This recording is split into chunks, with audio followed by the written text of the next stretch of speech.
Hello, hello, hello. Welcome back, everyone. Hi, everyone. We are so happy you are here today. Okay, let me ask you something. Has this ever happened to you? Someone speaks to you in English, and you just... Freeze. Oh, yes. You open your mouth, and nothing comes out. Nothing. Just silence. Maybe a little and then nothing. Yes. Or you say something like, and you feel so embarrassed. Exactly. We have all been there. Even me. Even Alice here. Even me. And I have been speaking English for years. So today, we have a very, very important topic for you. Today, we are going to teach you exactly what to say when you don't know what to say. Yes, we're going to give you real phrases, useful phrases, phrases that native speakers use every single day. And after today's video, you will never freeze again. You will always have something to say. That sounds amazing, right? It does. So stay with us. Don't go anywhere. This episode is going to help you so much. Let's go. Okay, Alice, let's start from the beginning. Why do people freeze when they speak English? Oh, good question, David. I think the number one reason is fear. Fear, yes. Fear of making mistakes. Exactly. You are afraid to say the wrong word. You are afraid people will laugh at you. And when you are afraid, your brain just stops. It just stops working, like a computer that crashes. Yes, your brain crashes. That is a perfect way to say it. And the thing is, this happens to everyone, not just beginners. That is so true. Even advanced English speakers sometimes freeze. Even native speakers sometimes don't know what to say. Right. So if you freeze sometimes, that is completely normal. Yes, completely normal. Don't be too hard on yourself. Don't be too hard on yourself. Let's say that again. Don't be too hard on yourself. That is a great phrase, David. It means don't be too critical of yourself. Don't punish yourself for making mistakes. Don't be too hard on yourself. Say it with us. Don't be too hard on yourself. Good. Now, what is the second reason people freeze? I think the second reason is they are trying to translate in their head. Oh, yes. They think in their own language first, then they try to translate to English. And translation takes time, so there is a long pause. And then the conversation moves on and you missed your chance to speak. Exactly. So one of the best things you can do is stop translating. Try to think directly in English. That is easier said than done, right? Yes, easier said than done. Do you know that phrase? Easier said than done. It means it sounds easy, but it is actually difficult to do. Exactly. For example, stop eating junk food.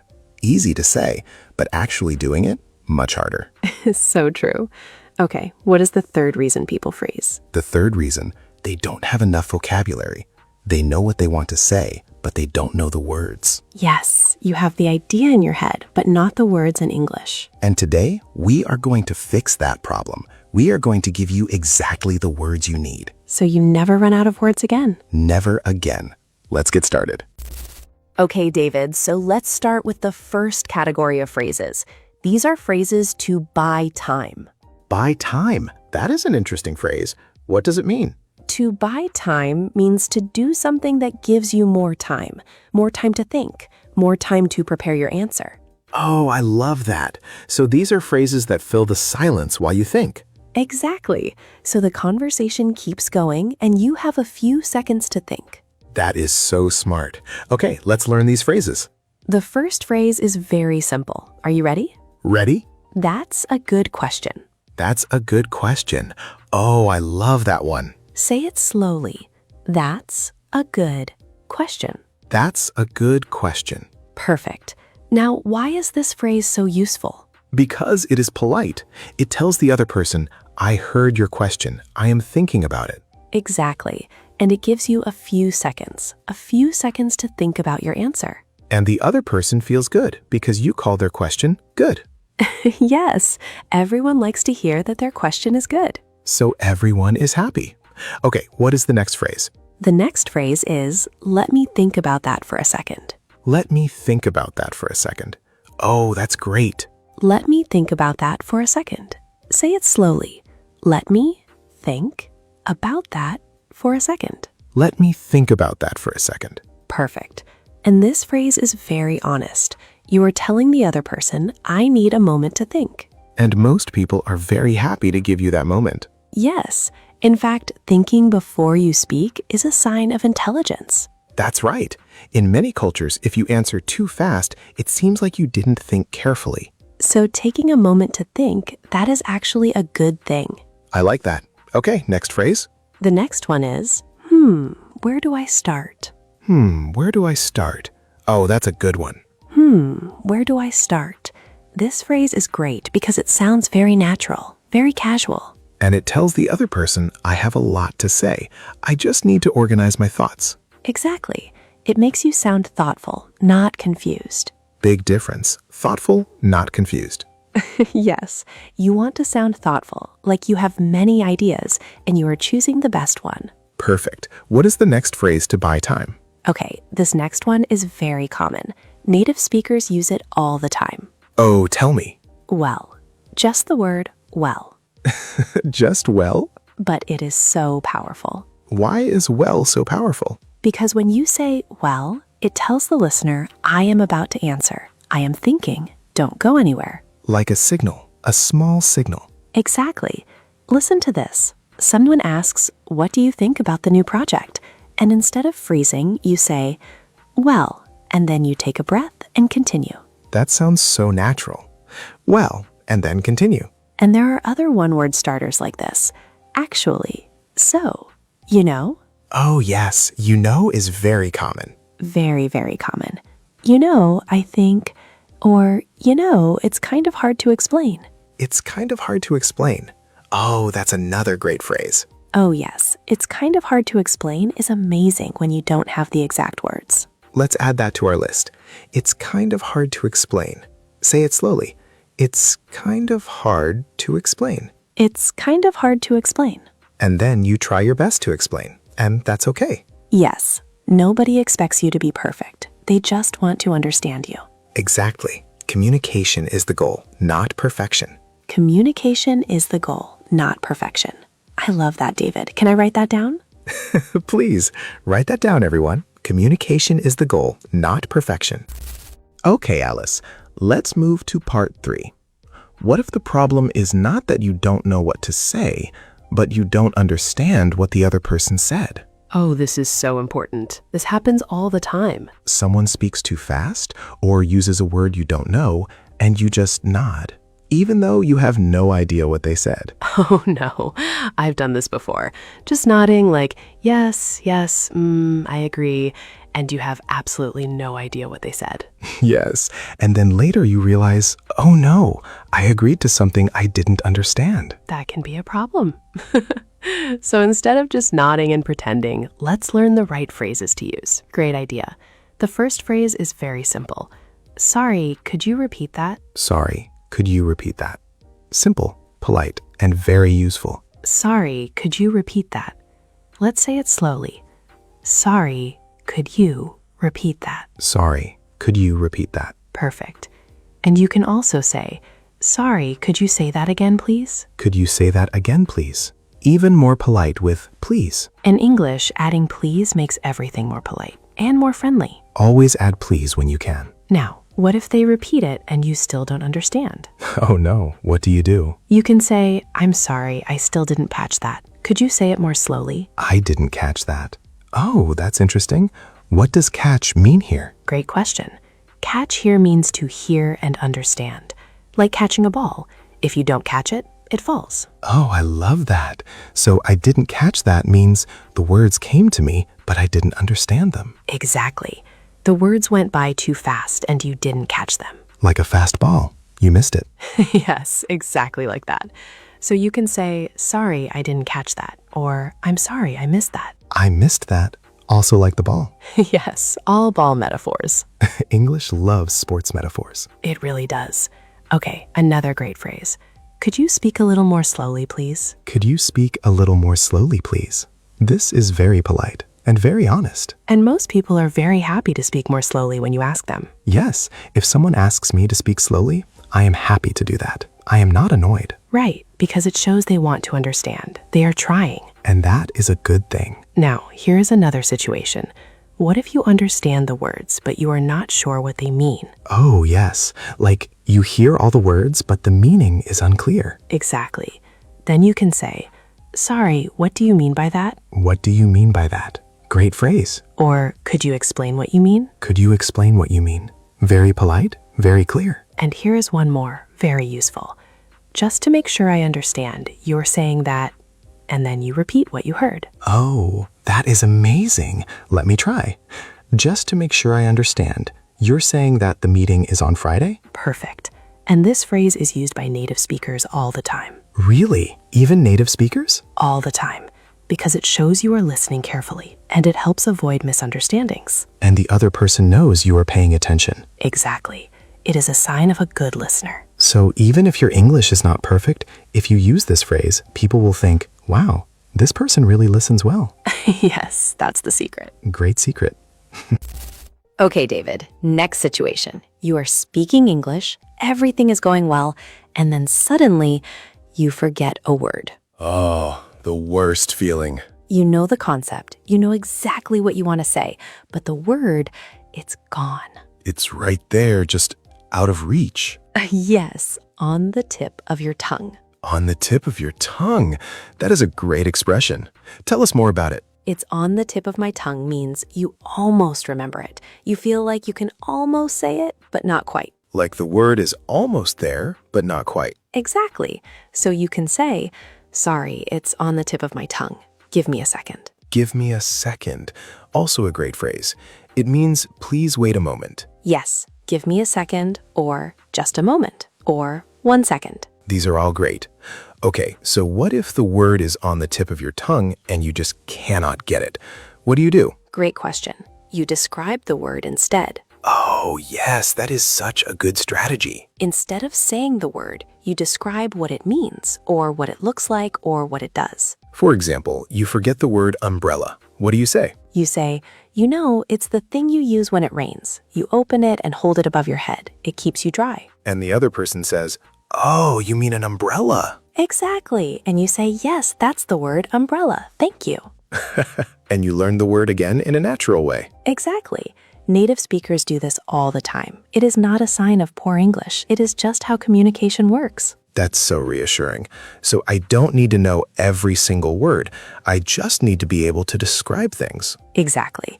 And there are some great phrases to use when you are describing a word. Let's learn them. Okay, you can say, it's the thing you use for example, it's the thing you use for cutting paper. And the answer is scissors. It's the thing you use for. I love that. Or it's a kind of. For example, it's a kind of fruit. It's orange, it's sweet, and the answer is an orange or a mango. Or a peach. Yes, many answers possible. Another one? Yes, it's similar to. For example, it's similar to a hotel, but cheaper. You share the rooms with other travelers, and the answer is a hostel. It's similar to. Great phrase for when you know a word that is close but not exactly right. Exactly. And one more. What's the word for? Just ask directly. What's the word for? Yes, just ask. People love to help. For example, what's the word for the noise a cat makes? Meowing. Yes, meowing or purring. Cats make many noises. They do. Okay, and here is one more super useful phrase. How do you say this in English? You can use this when you know the word in your language, but not in English. Yes, how do you say blank in English? And you can say the word in your own language or just point at something. Pointing is always acceptable. Sometimes pointing is the best communication tool. It really is. And then the other person tells you the word, and you learn something new. Learning in real time. I love it. Okay, Alice, we've talked about what to say when you freeze, when you don't understand, and when you forget a word. Now let's talk about keeping the conversation going. Yes, because sometimes the conversation starts to die. There's silence and nobody knows what to say next. That uncomfortable silence. Yes, the awkward silence. And you feel like, say something, say anything. So what do we do? Well, first, let's remember something important. Silence is not always bad. Oh, that's true. In many cultures, silence is comfortable, normal, even respectful. But in English conversation, especially in Western cultures, a long silence can feel awkward. So it helps to have some phrases to break the silence and start a new topic. Exactly. The first group of phrases are conversation continuers. These are phrases that show you are interested and want to hear more. Oh, I know some of these, like really and oh wow. Exactly. These short responses are incredibly powerful. Tell us more about them. Okay, when someone tells you something, instead of just saying okay or staying silent, you can say, Let's go through them one by one. first, really, this shows surprise. It shows interest. Really? Simple. Powerful. Second, oh wow, this shows you are impressed or surprised. Oh, wow. Yes, I love this one. Third, that's interesting. This shows you find the topic engaging. That's interesting. Perfect. And it invites them to continue. Fourth, no way. This is informal. It means I can't believe it. No way. I love that one. It sounds so natural. Yes, very casual, very American English. And fifth? Fifth, tell me more about that. This is great because you are directly asking them to continue. Tell me more about that. And the other person is happy to continue because they know you're interested. Exactly. People love to talk when someone is interested in what they say. So if you say, tell me more, the other person will talk, and you can take a moment to think of what to say next. That's right. It's a secret weapon. I love it. Okay, what about starting new topics? What if the current topic is finished and you need something new to talk about? Great question. There are some great phrases for this. The first is, by the way. This phrase is used to introduce a new, often unrelated topic. By the way, for example, by the way, did you see the news today? Exactly. By the way is like a bridge. It takes you from one topic to another. Smooth, like a bridge. Another good one is, that reminds me, when something in the conversation makes you think of a different topic. That reminds me. For example, oh, that reminds me. I wanted to ask you something. Perfect. And another one, speaking of which, this is a little more formal, but it is great for transitioning. Speaking of which, for example, if someone talks about the weather, you can say, speaking of which, are you planning to go to the beach this weekend? Excellent. Very natural, very smooth. And what about when you want to change the topic more directly? You can say, can I ask you something? Or can I change the subject for a moment? Oh, I like that. Can I change the subject? It is very honest and very polite. Most people are happy when you ask permission to change the subject. It shows respect. And it prevents that awkward moment where you suddenly change the topic and the other person is confused. Exactly. Smooth transitions make conversations feel natural. Smooth transitions. I love that phrase. Me too. Okay, David, part 6. This one is very important. What do you say when you agree or disagree with someone? Oh, this is so important because in English conversation, you are always expressing opinions, agreeing, disagreeing. And the way you agree or disagree matters a lot. Yes, if you disagree rudely, you can offend someone. But if you disagree politely, it's fine. So let's start with agreeing. What do you say when you agree with someone? The most simple, I agree. But that can sound a little stiff sometimes. So what are some more natural ways to agree? You can say, you're absolutely right. This shows strong agreement. You're absolutely right. Let's say it slowly. You're absolutely right. You're absolutely right. Or, that's exactly what I think. This shows you have the same opinion. That's exactly what I think. I love that one. Or, I couldn't agree more. This means you agree 100%, completely. I couldn't agree more. That's a strong one. Let's repeat that. I couldn't agree more. I couldn't agree more. And a very casual one, totally or definitely. Yes, totally. Very casual, very modern English. Young people say totally and absolutely and for sure a lot. For sure. That's another one. Yeah, for sure. Yes, very natural. Okay, and what about disagree?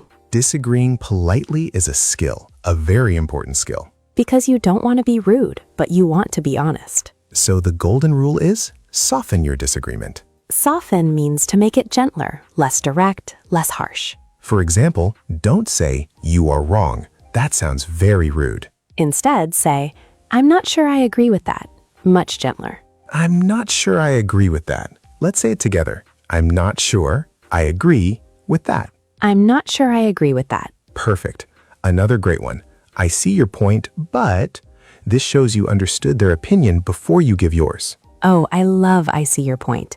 It shows respect, even if you disagree. I see your point, but I think, and then you give your opinion. For example, I see your point, but I think working from home is actually more productive. Perfect. Respectful, honest, clear. Another one, that's an interesting perspective, but this is even more polite. That's an interesting perspective. Wow, that is very diplomatic. Yes, Diplomatic means polite and careful in difficult situations. That's an interesting perspective, but I look at it differently. Perfect disagreement. And here is one more.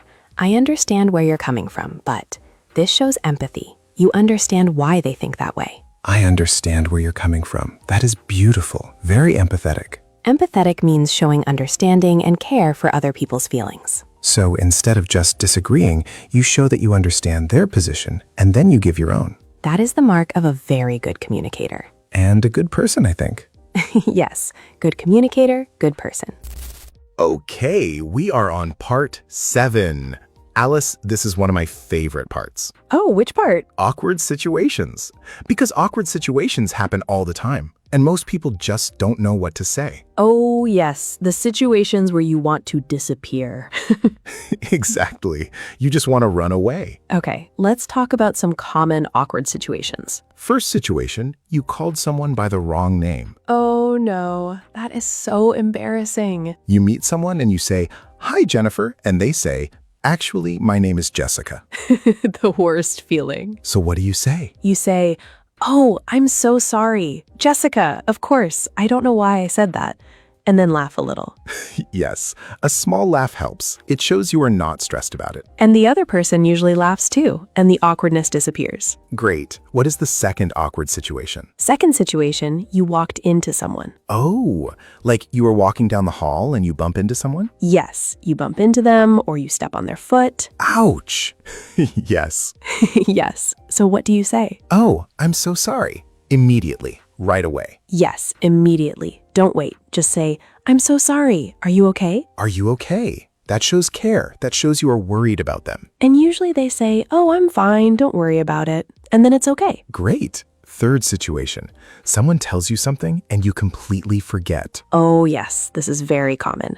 Someone tells you something important last week and you forgot completely. And now they ask you about it and you have no memory of it at all. So what do you say? You can say honestly, "I'm so sorry. I think I forgot. Could you remind me?" Could you remind me? Such a simple phrase. So useful. And honest. Honesty is always appreciated. Most people appreciate honesty much more than a fake answer. Exactly.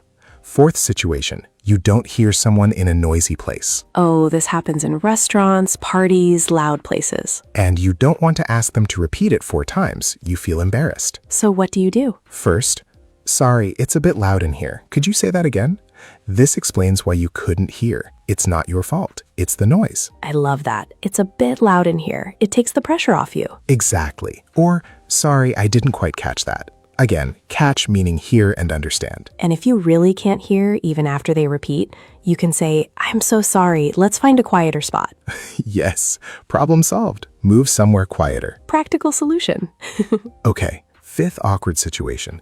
You said something and you immediately regret it. Oh no, like you said something inappropriate or too personal? Yes, or just the wrong thing at the wrong time. We have all done this. What do you say? You can say, "I'm sorry, that came out wrong. This means that is not what I meant to say, or that is not how I wanted to say it. That came out wrong. Oh, that is such a useful phrase. That came out wrong. Let's say it. That came out wrong." That came out wrong. And then you explain what you really meant. And usually the other person understands. Everyone has moments like that. Everyone. It is a very human thing. Yes, very human. We are all just humans trying to communicate. Okay, David. Part 8. This one is very important, but not talked about enough. Oh, what is it? How to end a conversation politely.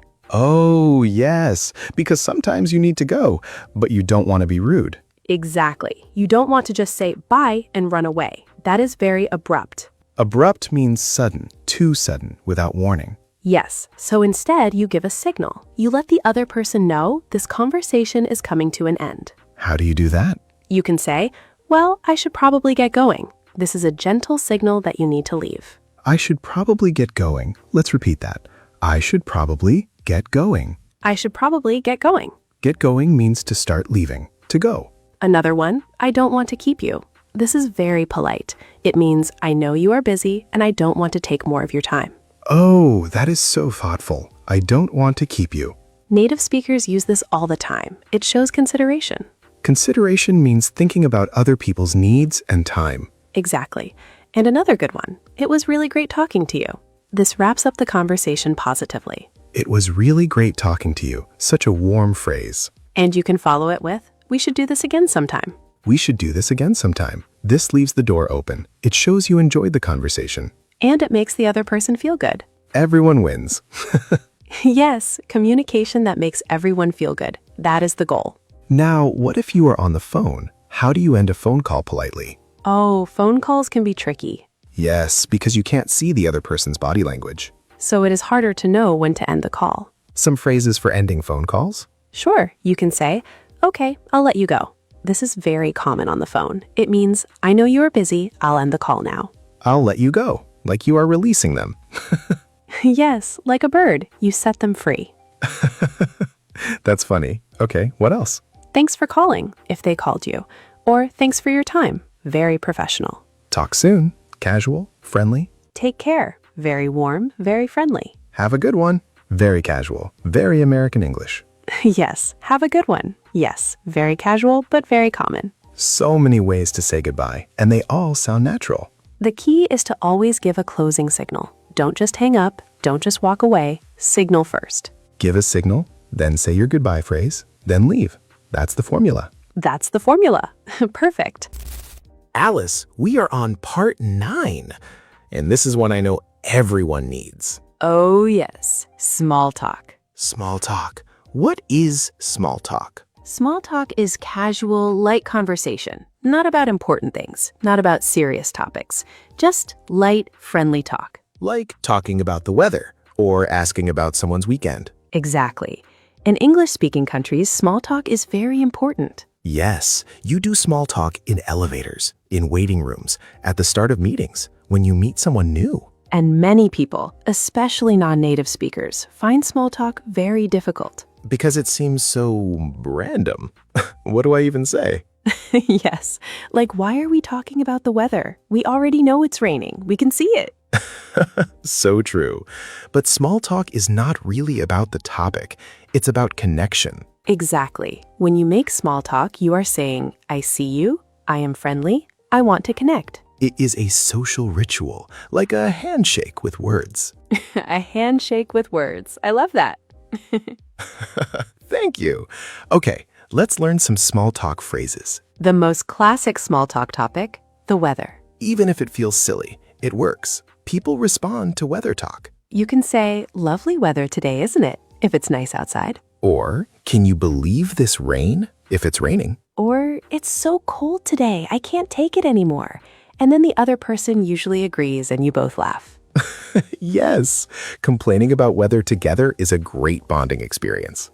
It really is. United by bad weather. Okay, other small talk topics? The weekend. You can ask, did you have a good weekend? Or, any plans for the weekend? Simple, easy, and everyone has something to say about their weekend. Another good one, have you been busy lately? Have you been busy lately?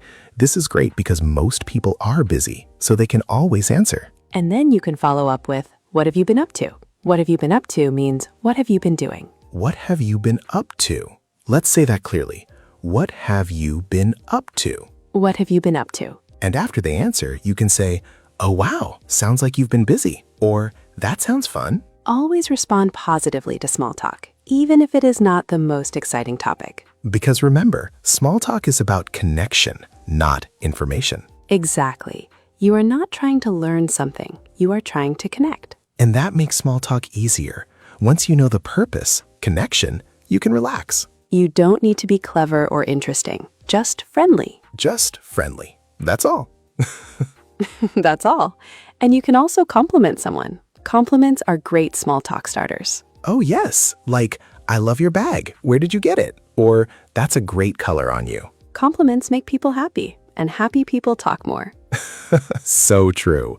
If you compliment someone, they will be in a great mood and the conversation flows naturally. And when they respond to the compliment, you can keep the conversation going from there. Perfect strategy. Okay, everyone, we are on part 10 now, and this is our practice section. Okay, everyone, we are on part 10 now, and this is our practice section. This is very important because knowing phrases is great, but practicing them is even better. So we are going to go through all the key phrases from today, and we want you, yes, you listening at home, to say them out loud with us. Don't just listen. Speak. Say the phrases out loud, even if you are alone, even if you feel silly. Your mouth needs to practice the sounds, your brain needs to practice the words. So say them out loud. Let's go. Okay, first category, phrases to buy time. Repeat after us. That's a good question. That's a good question. Say it again. That's a good question. Let me think about that for a second. Let me think about that for a second. Again, let me think about that for a second. Where do I start? Where do I start? Well, and then continue with your answer. Well, I love that simple one.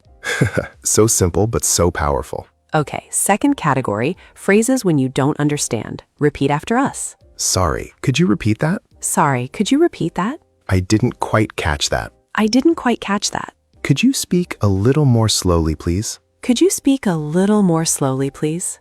Just to make sure I understand, you're saying that... Just to make sure I understand, you're saying that, and then repeat what you heard. Perfect. Third category, phrases when you forget a word. Repeat. It's on the tip of my tongue. It's on the tip of my tongue.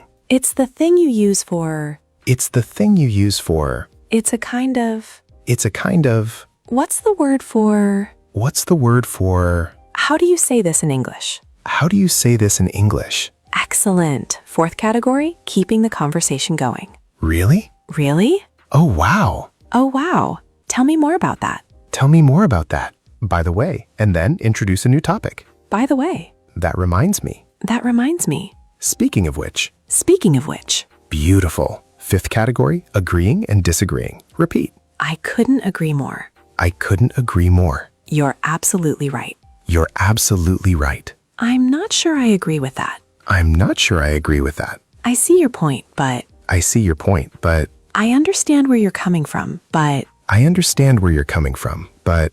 Wonderful. Sixth, ending conversations politely. Well, I should probably get going. Well, I should probably get going. It was really great talking to you. It was really great talking to you. We should do this again sometime. We should do this again sometime. I'll let you go for phone calls. I'll let you go. Take care. Take care. Have a good one. Have a good one. Beautiful. You know what, David? I feel like we just gave people a complete toolkit for English conversation. We really did. A full toolkit for every situation. And the most important thing to remember is these phrases work for everyone. Beginners, intermediate, advanced learners. Even native speakers use these phrases every single day. Because communication is not about perfection. It is about connection. Communication is not about perfection. It is about connection. Let's say that one more time. Communication is not about perfection. It is about connection. Perfect. Write that down, everyone. That is the most important lesson of today. Okay, everyone, we are at the end of today's episode. And wow, what an episode it has been. We covered so much today. Let's do a quick summary. We learned phrases to buy time when you don't know what to say. We learned phrases to use when you don't understand someone. We learned how to describe a word when you forget it. We learned how to keep a conversation going. We learned how to agree and disagree politely. We talked about awkward situations and what to say. We learned how to end a conversation politely. And we talked about small talk and how to make it feel natural. That is so much. But here's the thing. You don't need to remember everything today. Just take one or two phrases, practice them this week, use them in real life. And then come back next week and learn more. Step by step, phrase by phrase, your English gets better every single day. And we are so proud of you for watching this whole video. That takes real commitment. It does. And if you found this episode helpful, please give it a thumbs up. It helps other learners find our channel. And if you haven't subscribed yet, what are you waiting for?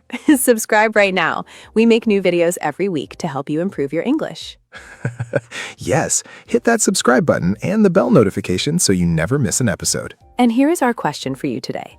We want to know, which situation is the hardest for you? Is it when you freeze and don't know what to say? Is it when you forget a word in English? Is it when someone speaks too fast and you don't understand? Or is it the awkward silence that you find most difficult? Tell us in the comments below. We read every single comment. And we love hearing from you. Your comments make our day. They really do. And maybe your comment will inspire our next video. So don't be shy. Write your answer below. We are waiting. And remember, everyone, you are doing amazing. Learning a new language is one of the hardest and most beautiful things a person can do. And every time you practice, every time you try, Every time you make a mistake and keep going, you are getting better. You are getting better. We believe in you. We believe in you, so keep going. Don't give up. And we will see you in the next video. Take care, everyone. Bye for now. Bye-bye.